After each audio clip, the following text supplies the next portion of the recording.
Well, even the Tampa Bay Lightning, as they try to win that third straight Stanley Cup, they're thinking about this. Eric Waxler reports how the fans came through, letting the Lightning borrow some of their personal possessions.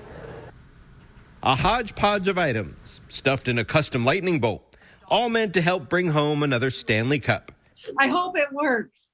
I really do. It was a very unique idea. Carol Rylander donated a pin she got at a Lightning game in the 90s, commemorating former player John Cullen, who beat cancer. They gave out these pins that had a 4-leaf clover on it with his number 12, to all the fans when he returned from his cancer bout.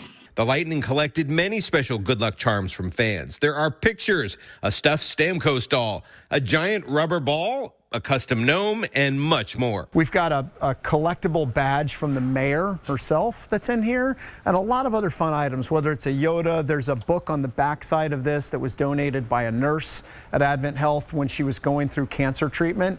It was an inspirational book that she read. She's cancer-free now, and she wanted to give that to the team. The newest dolphin at Clearwater Marine Aquarium gave the Bolts his first buoy, and Allison Miller parted ways with her lucky Kermit the Frog sneakers. These Lightning Lucky Charms will be on display in the concourse during home games, and there's a smaller version that goes on the road with the team.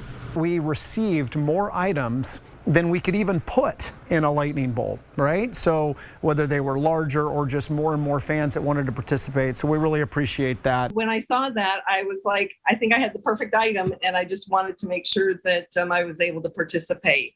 When the Bolts season is over, the fans will get their items back, and they hope another championship to celebrate too. In Tampa, Eric Waxler, ABC Action News.